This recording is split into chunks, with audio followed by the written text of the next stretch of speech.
Everything.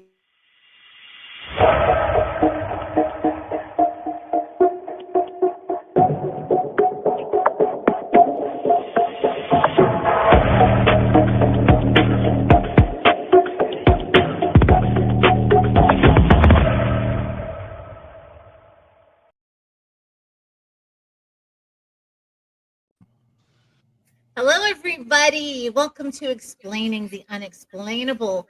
And I'm one of the hosts here. We have a special host tonight, too, that I'm going to introduce, and our special guest.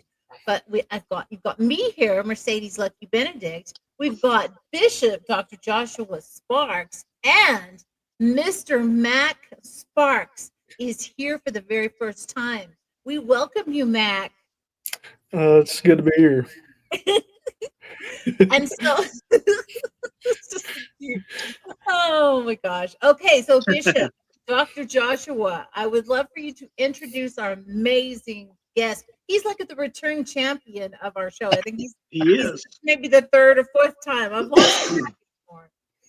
Well, it's kind of like the song Keith Whitley sung, "I'm no stranger to the rain." He's no stranger to this podcast, and everybody knows Brother Charles Romans, the host of Shadows of Legend, a very wonderful podcast. And Charles is an author. He's a speaker. He's got the perfect voice. I can sit and listen to him talk for hours. It's kind of like listening to the rain fall on a tin roof. He's got the kind of voice that demands your attention when he speaks. And when he speaks, so many wonderful things come out. And, it's always good to have Brother Charles with us. And, tonight we're going to dive into some mysterious legends. And Charles and I have talked about these things many, many times. And when Charlie talks, his stories make you stop and wonder about the world around us. I have to get off here now because there's no way I can live up to that. I'm not even done yet. Wait till he finishes. I'm not done yet. Oh, Charles is a storyteller, a researcher. He's an explorer of the unknown, and he's here with us tonight. And we're going to talk about all things Charles Romans. We're going to talk about all things Shadows of Legend. And tonight we're going to talk Bigfoot in Carter County, Kentucky, coming to Olive Hill, Kentucky, the place where it all began. And it's funny, Brother Charles, is that's the first place I saw Sasquatch, at Cascade Caves in Carter County, Kentucky, in Olive Hill, Kentucky. So this event coming up, Saturday, September 13th, 2025, at the old depot there in Olive Hill. yes. I've heard that not only is Charles Raymond from the Kentucky Bigfoot Research Group going to be there as the MC, I think he's going to be speaking also. I heard that Turtle Man's going to be there. He is, definitely. And I heard that Sasquatch may show up. But guess what? Guess who one of the keynote speakers is? Yes, ladies and gentlemen, Mr. Charles Romans is going to be one of the keynote speakers. So if you want to meet Charlie in person, now listen, a lot of people don't realize how famous this guy is. I mean, at the Lexington Comic Con and all these different venues that he travels and goes to, this guy he's a local celebrity. And you know what? I'm thankful to call him my friend. And I've spent many, many wonderful, wonderful evenings talking with Brother Charlie. And, this is going to be one of the biggest gatherings of researchers, I believe, and experiences and curious minds when it comes to Bigfoot in this area. And the thing that really makes it special for me is that Charles Romans is going to be a guest speaker. So, Brother Charles, welcome to the show. For our listeners who may not yet be familiar with you, could you share just a little bit of your background about how Shadows of Legend came to be, and what kind of got you started in writing? Just take a few minutes to let everybody know, and I know everybody knows who you are. I wanted to come up with some kind of an introduction, but words just cannot describe the magnitude of the level of intelligence and wit and charm and you're just, I've told somebody today, I said you're a historian, you're a cryptozoologist, you're a demonologist, you're an angelologist. I mean, there's all kinds of different hats that you wear. So won't you just tell everybody in about 5 minutes or less about yourself? Just give us a brief rundown, if you can, about Charles Romans. Well, I always tell my guests from the beginning, when we start their episode, I say, look, is from obviously a few days ago when I was a child. I remember growing up, my grandfather telling all these amazing stories. Now some of them he would admit they were just tales, but for the most part, these stories he told me were passed down for generations and were supposed to have been real. In the first episode of Shadows of Legend, my podcast, Welcome to the Shadows, I tried to do his voice, and I have to admit that it was a poor imitation of his voice, because he could start telling a tale, and you could actually feel it's like the horror movies where they show the hair coming up on your on your arms and then the back of your neck. You could actually feel that happening because he was captivating and terrifying at the same time. And he would tell me stories about people selling their souls to the devil to make fiddles play by themselves, and about ghost children and cold spots on the floor, and the things that whisper in the woods that you're never supposed to answer. So I started this very young, and I was fascinated by it. Now, everyone gets to a point to where they think they're much more intelligent than they really are.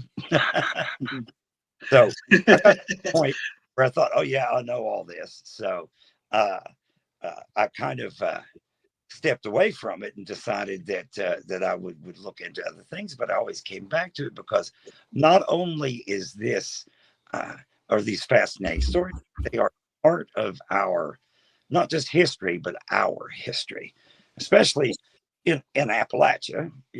I grew up in Eastern Kentucky. You can't swing it, as a friend of mine used to say, you can't swing a dead cat without hitting a ghost story. Everyone swears that they're real. Okay, now you combine this with the fact that I grew up in church, and my father had the philosophy that if you're going to act like the devil on Saturday, you will be in church Sunday morning. So he was that way. He can beat the devil out of you and make but I absorbed all this, and when you combine what the Bible, for instance, has to say about the spiritual realm and all the old tales, then it's kind of like a Venn diagram. They all come together, and there's that part where everything perfectly meshes. That's what I'm looking for, is what is plausible and what is possible, because it isn't really about proof. It's about evidence. Yeah. Here we're going to talk about a lot about Bigfoot, right? And I've said this before, simply because you haven't proven that it does exist doesn't mean you've proven it doesn't. So if you can throw all the things aside, bring in the possibilities, be open-minded, and do the research, then you start to get the picture that there are things out there that we don't really understand. Now, Brother Josh, you're a demonologist. I mean, you're in the trenches. It's at this point, it's not even so much do you believe. It's not a question of faith.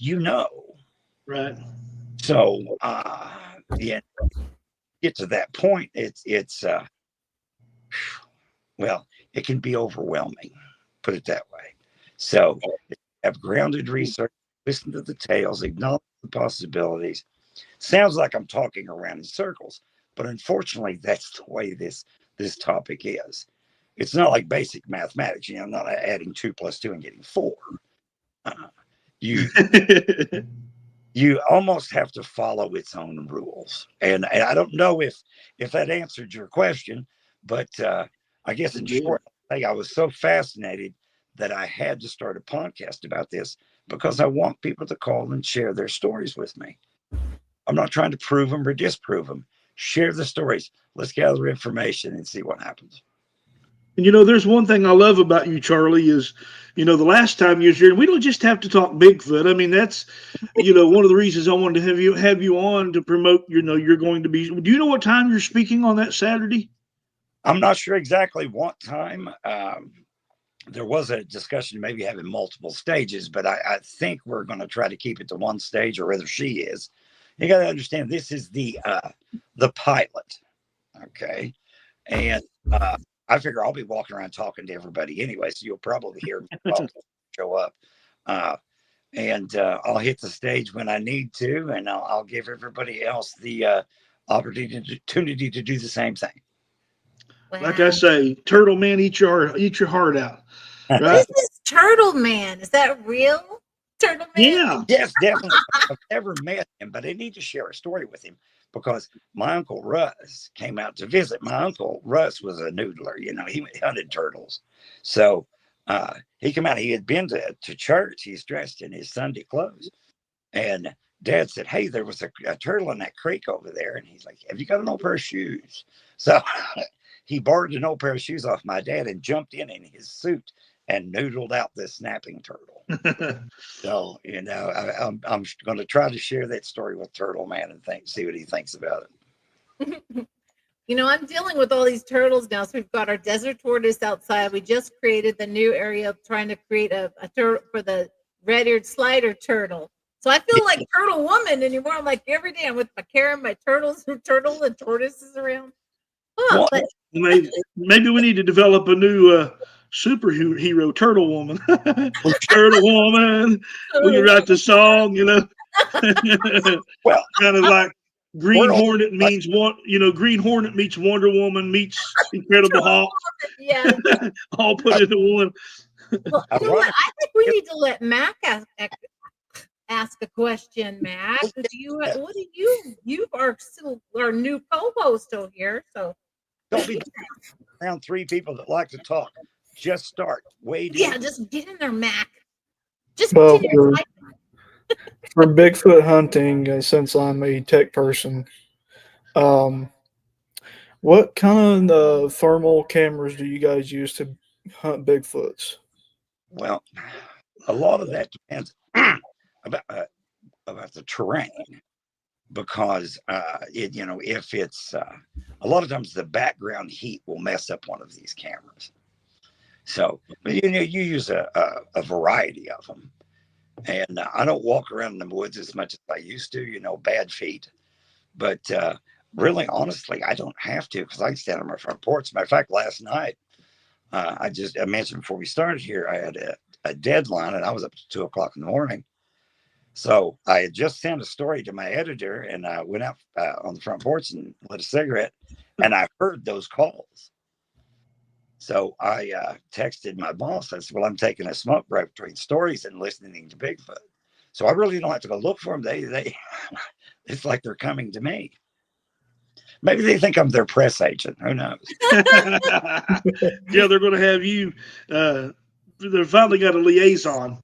Exactly. Somebody go between them and one thing. Here's one thing that, and by the way, everybody, Max, my son. If you don't know that by now, he's he's got his brains and his good looks from his mother. But one thing I really liked. You got to forgive me. I got bad sinus issues going on. I love to hear Charlie talk about folklore, and I love to hear Charlie talk about cryptids. And I think Charlie's one of the best storytellers that there is in this part of the country. But one thing I think that really makes Charlie unique is the way that he explains. And I want you to explain it like you do, Charlie. Why legends matter. Oh, that's a very large question. They're the building blocks of our identities, really, honestly. As I was studying these things growing up, I mean, other kids were reading, I don't know, Hardy Boys. And there's nothing wrong with Hardy Boys. Don't get me wrong. They're well written and good stories. But while other kids were reading that, I was reading like Ivan Sanderson and reading about H.P. Lovecraft, the creeping dread, and all of those stuff. Mm. It occurred to me that we can tell a lot about a society, but what makes us afraid. So you live out in the woods. Well, okay, let's and to slip back into the last conversation we had. Has to do with the belief in werewolves. Okay, Right. You live in the woods, and there may be your village might be 3 or 4 huts. You may have just a dozen people in your village, and the cold wind blows, and you hear howling between the boles of trees. That's terrifying. There's a predator out there that can literally, chew its way through your thatch roof and just eat you and your family. Well, that's one of the things and it's a building block of our identity, because the first thing you do when you found a society is eliminate the possibility that something will kill you and eat you. Okay. Security. So based on those archetypal fears, humans have become very good at defending themselves and wiping out whatever threatens them. And it's one aspect of it. Wow, that's spooky. This is something, and I know you're not done answering your question, and maybe you are. But here's one theory that we've always lived by, though, is if you're out in the woods with someone and there's something out there that could eat you, the only thing you have to do is outrun the person that's with you. Exactly. So I got 30 good seconds in me. If I can outrun the person with me, I'm good. Yeah. That's funny. Oh my gosh. With me, it's like the old overweight redneck version of the line from 300, where what's his name? Leonidas tells him, after all the slaughter today, kneeling's going to be a problem. And I'm not running. Just go ahead and kill me. Do what you got to do. Because, I'd have to stand and fight. Yeah, because I'm the double wide, deep fried version of the man I was before. Right. Somebody asked me, said, Bishop, how much do you weigh? I said 200 and plenty. We don't have to talk about that other number at the end of that. But you talked about legends the last time. We talked about werewolves, and we've talked about Bigfoot, of course. We talked about aliens, and just the fact that you was standing out in your yard and you heard vocalization. Now you live about 25 minutes from me, maybe something like that. Yes, depending upon traffic. I get behind an Amish buggy. Yeah, that's always fun. Well, maybe it was the Amish on Romspringa out there howling in the woods. No, but out in Greenup County, even in Boyd County, you go to the outskirts of town where I live, and I've seen Bigfoot there. I have a friend of mine who's written a book, and I'm trying to get him on the program. His name's Jim Anderson. He wrote a book about the Bigfoot that he encountered just on the outskirts of Ashland. Talks about its travel habits and talks about its eating habits and different things in this book. Charlie, I need to get you a copy of that book. And Mercedes too. Get you hooked up with Jim and get him on your program too. There's a lot of people that see a lot of things, and Mercedes, even out in your country, there's all kinds of cryptids, skinwalkers, which is far more dangerous and deadly, I think, than Bigfoot. Right. I so too, because the skinwalker is based around to start with, you could call it negative energy, but it's intent, it's focus. Okay. The skinwalker wants to be evil. Bigfoot's just trying to survive. As my friend Jerry Wilson used to say, he's just trying to make a living like everybody else. You guys are too funny. I kept laughing too much. This is funny. Aren't you all where Mothman comes around as well? The Lady Warrior's cracking me up. She's saying some funny things on the. Yeah, I've seen that. Yeah, that's Mothman. What about Mothman over there? That's close to you guys, right, Mothman? Yeah. It's funny because when you think something that can fly, for instance, Point Pleasant isn't that far away. Now, Right. drive takes me over an hour to get there, but flying, But you fly like Mothman. well, yeah, exactly. When you think an eagle can fly and cover some distance, think about something 3 times the size. Right, right. Like when, and kind of back to the Bigfoot film, gentleman I interviewed he's an Inuit, Native North American, from Canada, up above the tree line, and he shot a caribou, and it spooked the rest of the herd. Well, they heard a noise, and he picked up his binoculars to see what was happening. They were running back at him full tilt, and Bigfoot was chasing this herd of caribou in full flight and catching up to them. So we really don't think a creature the size of Bigfoot, how fast it literally could move if it had no distance. I mean, you think about an NFL football player, 350 pounds that can run 35 mile an hour Exactly. and tackle you. That's proof that somebody big isn't always slow. I mean, Mac, he's way bigger than me, tall, and he's way quicker than I am. Well, sumo wrestler, for all guys, bulk, sumo are quite graceful. I would guarantee a sumo wrestler is more flexible than I am. So, and you never really know. No. And if you're running from Bigfoot, you're going to start. You're going to have that run.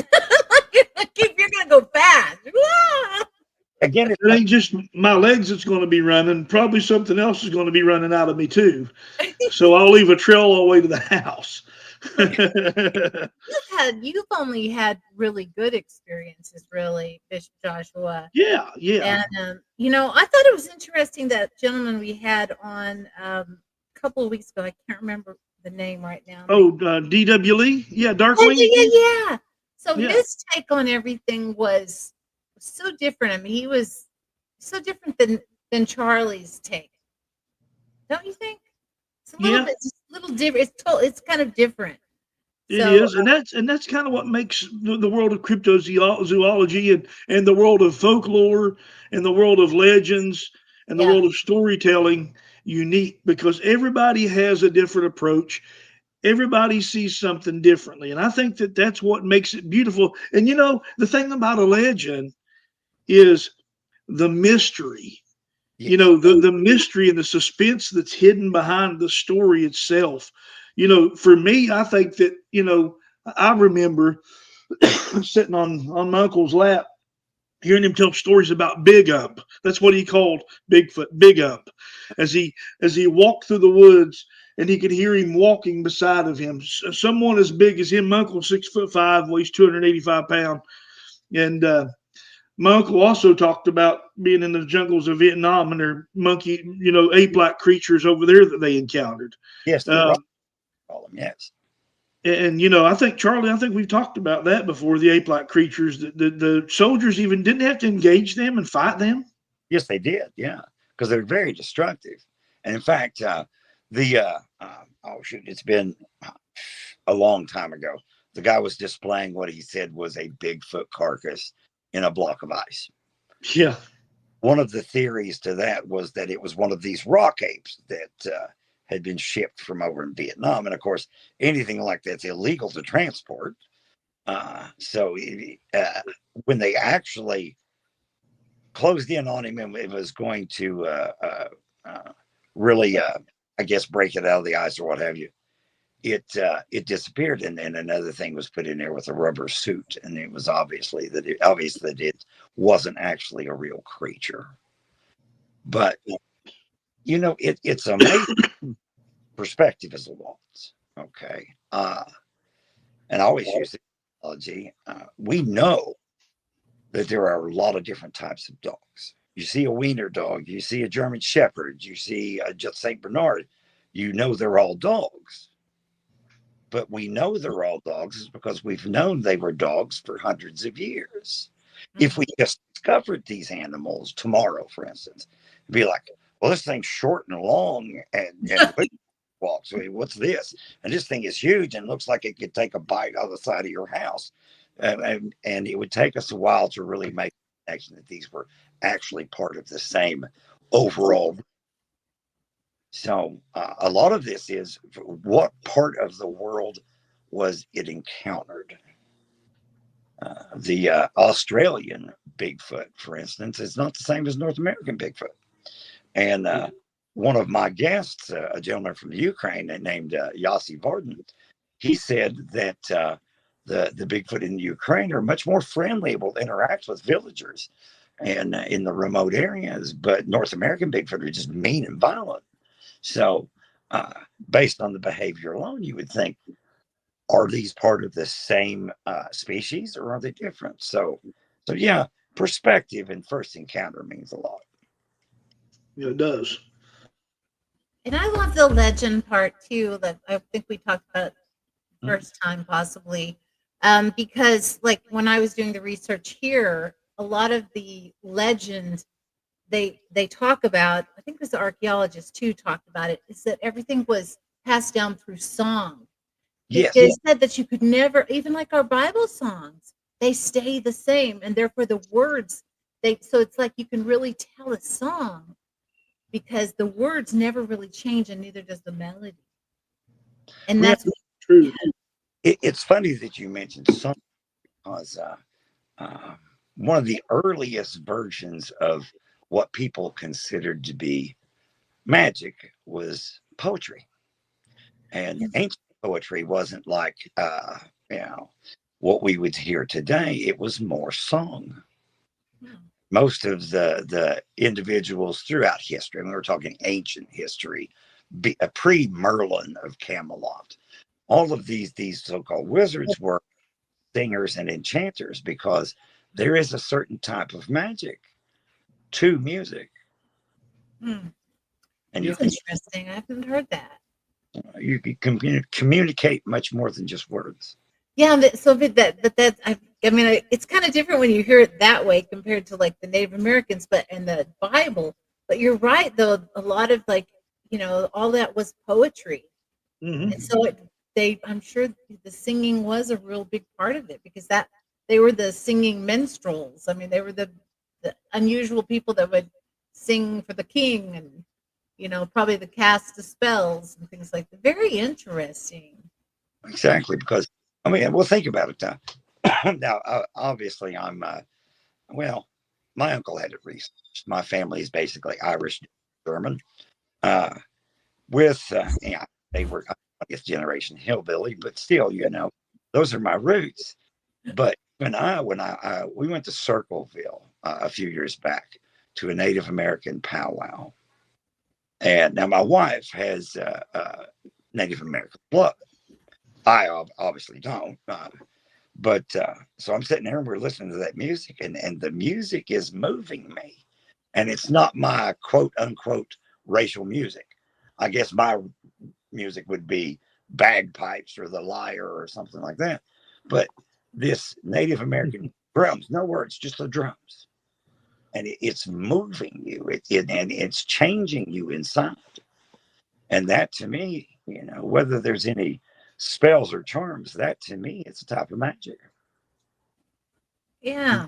It's all legend. It You is. know, everything handed down through all the songs that we sing, and we have Cherokee blood, but we're Scotch, Irish, and Russian, and German also. Um, but it's all legend handed down. And Mac, I think Mac's got a couple questions he wants to ask. The first one, Mac, that we discussed. Just go ahead and ask Charlie that one. Yeah, It's feel really, really good question. or I will just keep talking. So just throw it out there and say, Charlie, shut up when I ask a question. You're I fine. I'm don't glad. see. I don't see any. I don't see a question. No, he's got a couple questions that he's. Oh, go ahead, Um, this might be off topic, but with Bigfoot, what kind of ways you can catch Bigfoot? Like, what kind of traps, what kind of technology can you use to catch it? And the second question is, um, are legends hidden away? Are legends? I sent this to him. I wanted him to ask this question.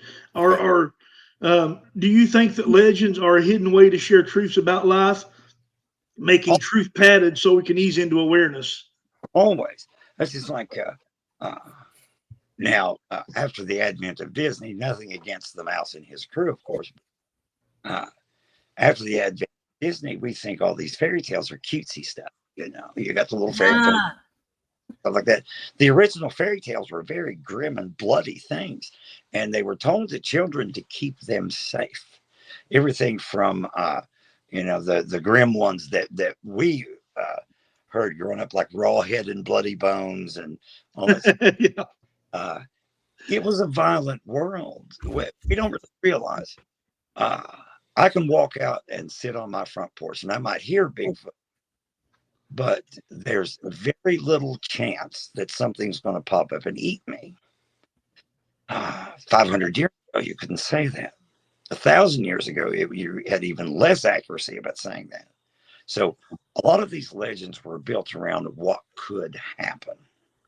That's not to say they were all lies and they were all fiction, but there were times back in the Middle Ages when a bad winter, game was scarce, wolves would wipe out entire villages. So they had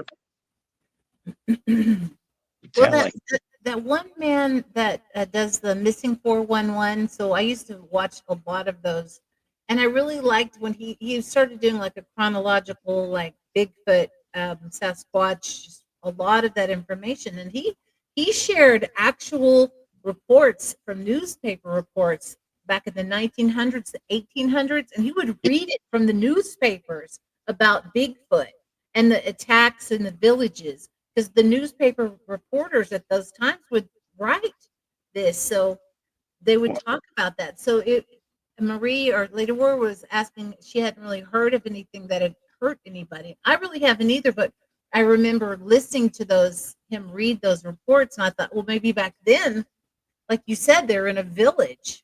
There's less people, there's more attacks like that, and that they apparently did happen sometimes back in those writings. There were historical recorded precedents. I think a lot of times what happens is modern society, like a child whistling in the dark so they're not afraid. We belittle these things. Oh, no, that couldn't happen. Well, you walk down the road at night and there is a 9% chance that you're not going to get attacked by a rabid Bigfoot. Yeah, but you might. Possibly. You never know what you're going to see in Ashland. Oh, when you mentioned that, one of the gentlemen has been a guest on my podcast, a friend of mine, Carl Felty, saw a dog man in Westwood. That's on that episode, and it was a miniature dog man. He made a point of saying it wasn't a juvenile; it was full grown, but it was the size of what a juvenile would be. So we don't really know. Legends, like I said, part of it is to maintain knowledge. Part of it is to protect us. And maybe at the end of the day, it's all like memes on the internet, but not all of them are wrong. And it not just dismiss things out of hand. Well, we go back to our Bigfoot creatures or dog men or werewolves. Are they all malevolent? And we only hear, we hear both sides of the tale. Excuse me. But if you get a chance, go look up the Spotsville Monster in Hendersonville, Kentucky. A friend of mine, Bart Nunley, who's a researcher, I'd love to get on here sometime. He wrote the book Mysterious Kentucky. My Bigfoot encounters, as well as my aunt's encounter with a werewolf on 168, is in that book. And his family was attacked and terrorized by Bigfoot in Hendersonville, Kentucky.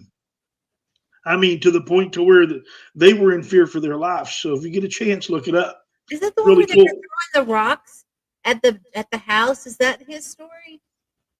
They were throwing rocks at the house and stuff and killing their animals and just terrorizing the family there. I don't have all the details. See, Charlie Raymond, and Bart used to work together a lot down in the land between the lakes. Yes, I've heard this story then. And Bart, he goes into the land between the lakes in search of the creature that terrorized his family. Yeah. And as a researcher, Bart is a really well versed author. I'd like to get him and Charlie hooked up too. Oh, that'd be He's a good. wonderful guy. Charlie, I need to get over and do your podcast sometime. You do. Yeah, we would have a good time. That's what my cousin Jeremy was talking. He's like, "How come you ain't been on Charlie's podcast?" I said, "Well," I've been on it. You gotta be I on know, I know. I need to get with the program. Yeah, we were But IMDb credits the other day. Well, if you think about what the Native Americans, so like when you're talking about the skinwalkers, Yeah. so on the episode of the Dead Files that I was on, the week before, there was an episode about the skinwalker, and it was in Tucson. And I tried so hard when I started to I tried to find some people that were actually on the Dead Files. I ran into a couple of, to talk about things that were similar, but I could not find these people. But when I talked to all my Native American friends, or that I know a lot of the shaman and medicine men through the years, and just what I've researched, like those are real stories. Those are real shapeshifters. I mean, these are real creatures that shapeshift through their whole history. It's just part of the holy people. It's just part of the unholy people.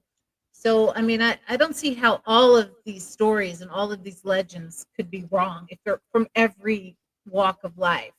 And we didn't know. So, like in the Ukraine, who would know about their Bigfoots? Exactly. They experienced that. So it's definitely real. Now, I still believe that they come through portals, because I believe in portals from my work in front of what I know that they exist and here on the property. But it was like that DW, he didn't really believe in portals. Well, and everybody has you that's just a part of the beauty Yeah. of this, the different spectrums of how people believe about Bigfoot, and what he can and cannot do. Yes, and then if you're a hunter Right. and you're out there and you've never experienced that type of thing, it's like, well, I don't see it, so I'm not gonna, I can't say it is or not. I think that's what he said. He just hadn't experienced that yet. Yeah. So very interesting. Mac, do you have another question? Yeah, fire away. Come on, Mac. I have a Bigfoot question. Okay. It don't have to be Bigfoot. It can be Mothman. It can be Chupacabra. Mothman Festival coming up. Charlie, you going to be there? With Bigfoot, so like how he camouflage, but like behind woods. How does he sneak away every time when you look at the Bigfoot in one place and then he's gone? Well, there's possible explanations for that. If you want to go from the strictly just physical standpoint, you have to understand part of it's the way our eyes work and the way our brains work. We are programmed almost like to complete a circuit. Okay. We scan through, and if something doesn't jump out at us as being radically different, we move on. And it's part of our survival mechanism. So combine that with, we're looking out in the woods, we expect to see trees. We don't expect to see a 9-foot shaggy monster that's going to tear our arms off and beat us with them. So a lot of times we confuse ourselves. The other part of it is, this is an animal that you would think, well, it's got black fur, it's got brown fur, or whatever, you'd think it would be much camouflage, but it actually is. Deer, for instance, are light tan. You would think a light tan would stick out really bad against a green landscape, and no, they don't. They can be, you could literally be standing 20 foot from a deer, and if it doesn't move, you won't see it. Right. So they all blend in like but that makes sense. Yeah. Between the natural camouflage, the intent to remain hidden, You know, I'm in boot camp, right? I can't stand still. I'm constantly doing this. And I don't know how many push-ups I had to do in boot camp. And this, and you know, Chief Petty Officer Adams had jumped up my face and saying, "Give me 20 rolls, you give me," and cussing me because I kept looking around. Quit skylarking. I'm sorry, I can't stop. I mean, I'm always looking around. But Oh, Bigfoot animals can literally stand motionless in the same spot for 10, 15 minutes. It's what they do. mm. Stand up, we're not going to see them. I've said this before, compared to the garden variety field mouse, we're all blind, deaf, and stupid. So uh, they have the advantage. I don't know if that answered your question, but that's my answer. Yeah, that did. So Charles, talk about this festival that you're going to be at. Have you've been there before, I assume? Oh, no, this is the first one. First one. Oh, the very first one. Yeah, Wow. having it, a wonderful lady named Tabitha Stiegel. She has her own Bigfoot research organization doing that for over 10 years.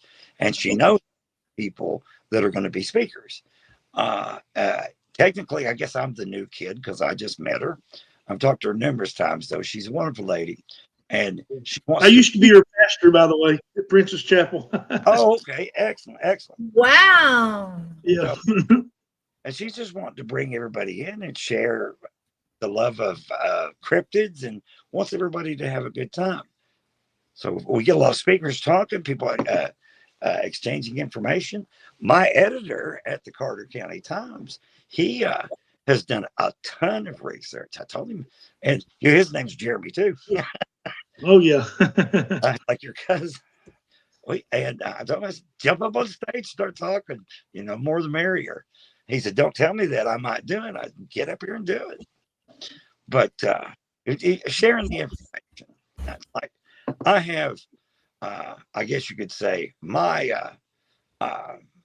file cabinet of Bigfoot knowledge. Well, your file cabinet of Bigfoot knowledge, whether it's as large as mine, is irrelevant. It might be different. So you may add information that complements mine and allow me to get even more information. So it's crucial that everybody shares the stories. That's right. Yeah, and plus all different locations. So some people are more in the wintry area. I mean, it's like really cold and wintry.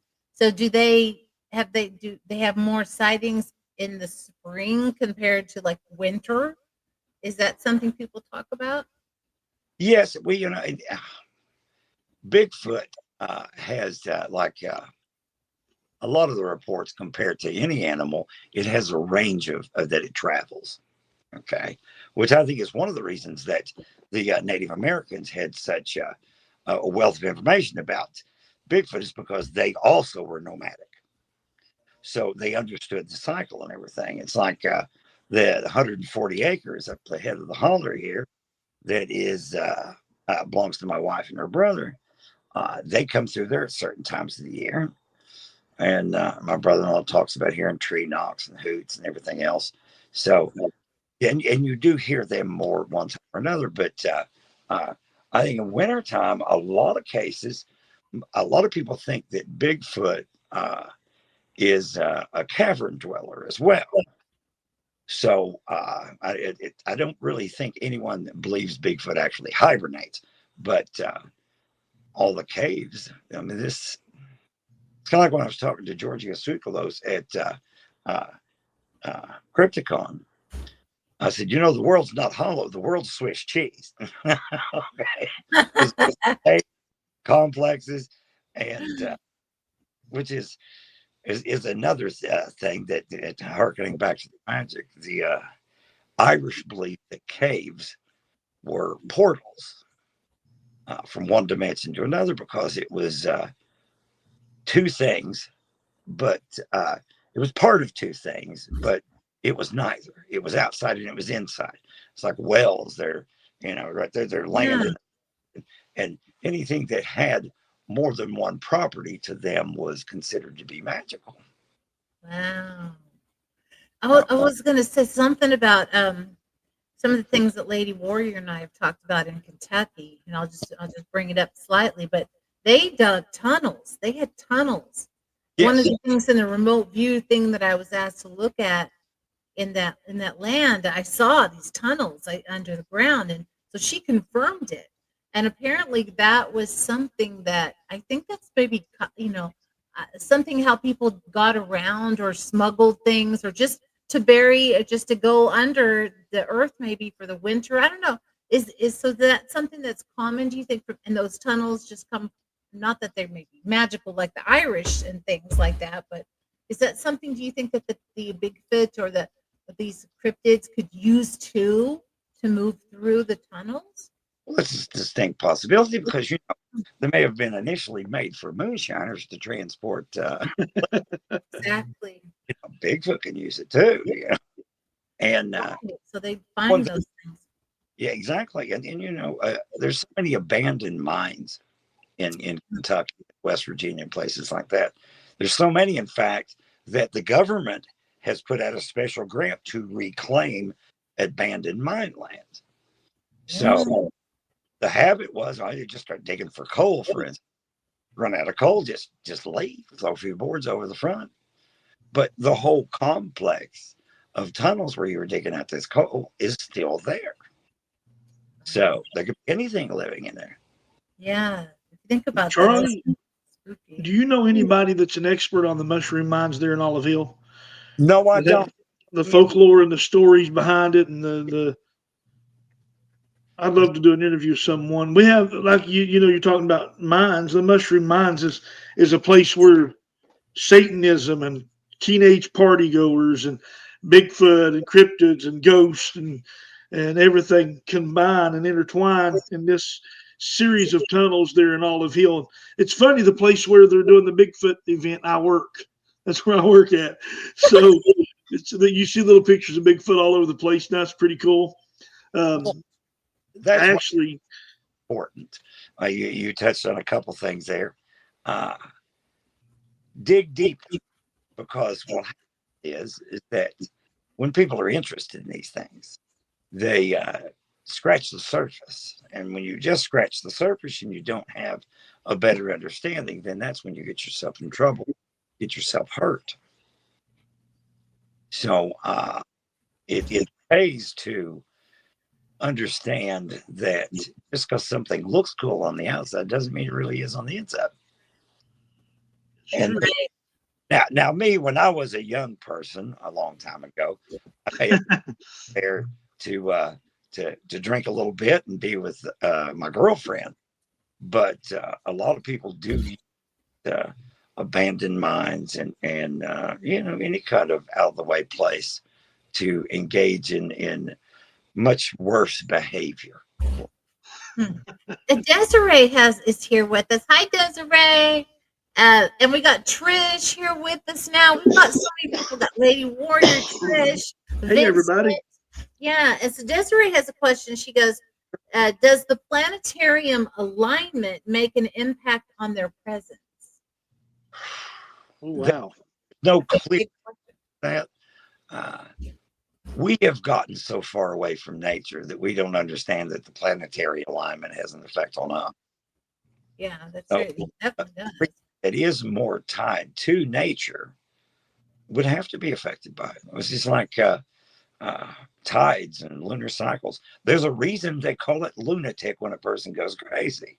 So yes, it would have to.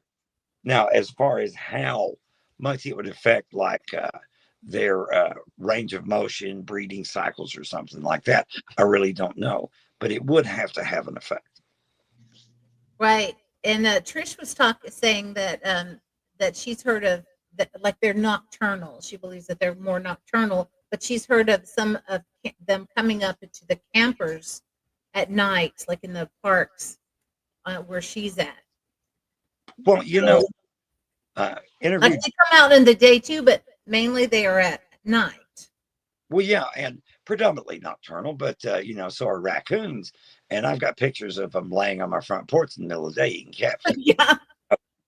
It's one of those things. Opportunity knocks the answer, but it is easy to move around and do what they need to do at night.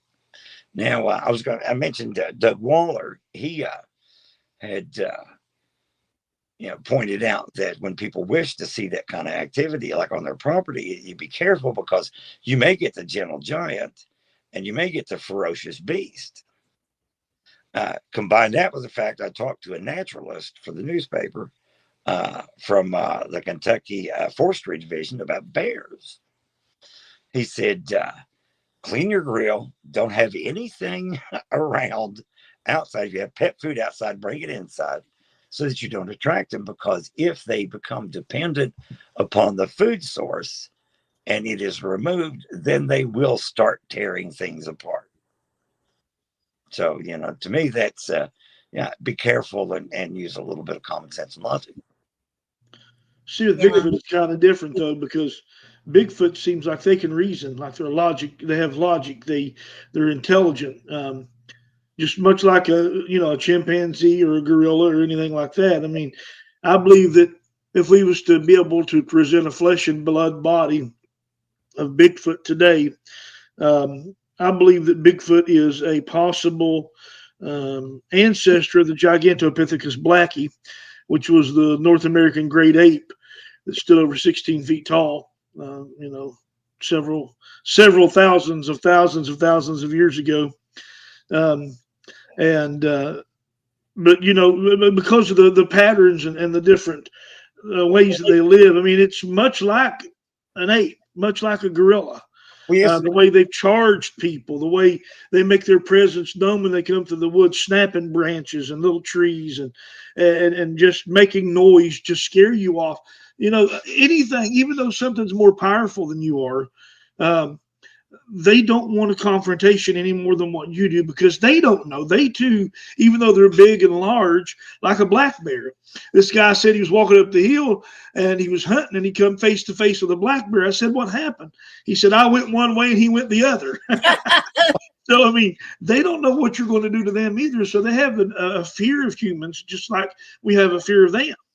So even though they're bigger than us, they can still hurt. I mean, they can still feel, and I guess their curiosity sometimes gets the better of them, because they get caught peeking out from behind a tree, or, they get caught on a trail cam, getting close to somebody's house. And there's been people in the past that have fed them. Mary Green, for instance, she had so many encounters with Bigfoot that he come up to the door and she'd give him stuff out the door.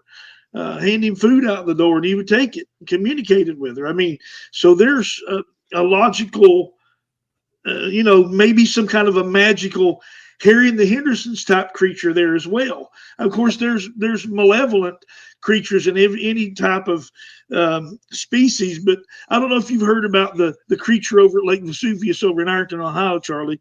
Yeah. But he's supposed to be malevolent and really mean. Well, the thing of it's this. Everybody has a bad day. Okay. You might have caught the sweetest Bigfoot on the planet right after, they canceled his subscription to Netflix or something. So bad mood. He can't watch Finding Bigfoot, so he's going to hurt you for coming in his living room. Yeah. How dare you take that away from me, right? It's so funny. Well, I hate to say, but we've only got 5 minutes left. Oh man, it's going fast, and we have so many great people on the chat tonight. It goes fast. Excuse me. Anytime we have Charlie on here, it's always fascinating. We need to just do a show one night and let him just come on and do storytelling. Yeah. And I was going to say, Trish, everybody's making me laugh. She goes, oh, no, I'm not feeding one. They will only come back. Hey, Trish. Hey, Trish, I'm going to get a hold of the local Bigfoot in your area and send them to your house. Tell them you got all the good stuff to eat. Give him, coordinates for Google Maps or something. But gentleman I interviewed, he had such a good rapport with these creatures that he would leave out fruit and nuts and stuff like that, and they would trade with him. they bring rocks with the images scratched in them, real crude images. And he said, now don't tell people where it's at because I don't want people up here messing with my Bigfoot. Yeah. And if you went on this guy's property looking for Bigfoot, you might have to worry about Bigfoot. I think he would shoot you to protect the Bigfoot. Yeah. Because he had yeah. that relationship, Yeah, I think it's a lot like that. I think that some of them maybe have been hurt or scared or things have happened to them and they just are angry. I know Well, Trish says I have enough animals in my yard. Trish, you got room for one more. Come on. Like the Bigfoot in Lake Vesuvius, he's been shot. There's been reports of five grown adults in a tent, drunk, and that Bigfoot picks tent and all up and throws it out into the lake. Yes. He's tore trunk lids off cars, the back of trunks off of cars, lifted cars up the rear wheel drive, holding them up in the air and then letting them go, and then they can drive. I mean, he's powerful. He's mean. And I think a lot of times, just like with humans, it's all about, what your environment is. Yeah. And if he lives in a hostile environment. Yeah. I think he was mistreated by mean people, and that's why he's fighting back. True. My dog is a rescue, okay? And he's very chill. He'll lay there on my wife's feet all day and he's fine. Everything's good. But he has some triggers. If there's noise outside, he goes out of his mind. And if you're carrying through the house, that makes him nervous. So I think he wandered in on his own. But I think he had been kicked at and beat with something and, maybe, run off with something loud and everything else. So other than that, if you don't trigger him, he's fine. He's cool. He'll lay there and watch TV. Maybe we are the triggers that set Bigfoot off. Because, if I'm sitting there in my living room watching TV and somebody comes walking through the dining room beating sticks against the wall and everything, I'm like, oh, what are you doing? So I'm going to get up and go check them to get out of my house. So I think Yeah, I don't think you would just say get out of my house. You'd probably Goldberg spear him and then probably get him in a jackhammer power bomb and throw him out the front door. I get why Bigfoot does what he does. I mean, anytime I hear a noise outside around the house loud, and I live in the city, so I have to drive about 5 or 6 minutes to even hear Bigfoot. Yes. But you never know what you're going to encounter. No, here in the real world, what goes on in the real world scarier than what goes on in the world of legends sometimes. See, what is real is like normal. Normal psychology will tell you normal is only what 60% of a population will accept without too much complaint. So what's real? So it's like the difference between truth and fact. People get them confused, but they're not the same thing. Right. This has been such a great conversation. I hate to be the axe here, but I know that we have to say good night to our wonderful guest. I hope you come back and visit us again. I will anytime. I'm always good to run my mouth for an hour or two. I hope your wife is listening. I heard the one time she said that she really likes listening to it when you're here. She enjoyed it. Did you get? She gets it in stereo. She can watch it in there and then hear me in the other room. Same with my wife. That's so great. No, my husband's out there at the fire. He'll probably be coming in any minute like he does. Oh, Joe. Oh my gosh, that reminds me. Joe will be on, I think, is it the 9th? Yes. Joe's birthday is next Tuesday. Wow. That is the day that we put in those sculptures at the Desert Museum. So it's going to be a big day. That's his birthday, and he's going to be on the show as our guest. So everybody, it's going to be a big birthday for Joe next Tuesday night. Woohoo! Yes. Happy birthday. Yeah, so everybody have to join back. And I don't He'll talk about the things he sees in the sky out here. That's one of the things. He's the guardian of the night sky. Yeah, we looking forward to that conversation. Well, Yeah. Saturday, September 13th, from 12 to what, Charlie? How long is it? 12 to 8? 12 to 7, I believe. 12 to 7, okay. At the depot in Oliveville, Kentucky. I guess it's Railroad Street. Railroad Street. Yeah, they're Come out to the Carter County Bigfoot. I guess we could say it's not called convention, right? But the Carter County Bigfoot event, hosted by Tabitha Stegall and Nikki Dehart. It's going to be out of this world. Bigfoot's going to make a cameo. Yes. So I'll tell her we'd like to have her on the show. That would be great to talk to her. Yeah, I wanted to get her on before the event took place, but she has been so busy with the event that it's just, several times I tried to reach out to her, but I didn't actually go through with reaching, because you know how it is. When you go to, message somebody and then 50 messages pops up in its place. I got people message me from all around the world. So, it's hard to keep up with everybody. And I think I'm going to hire me I got a perfect job for Sasquatch if he needs a job, because he can be my personal assistant. Wow. Okay, so we'll definitely have him back, right? And then we need an assistant for you. So Sasquatch needs to be your assistant. Yes. Trying to get everybody organized here. Yeah. And then we'll let Mac take care of all the technical stuff. Yeah, Mac can do that. He's been awful quiet tonight, so next time we have him on here with us, we're going to have him ask the questions. Yeah, I definitely will.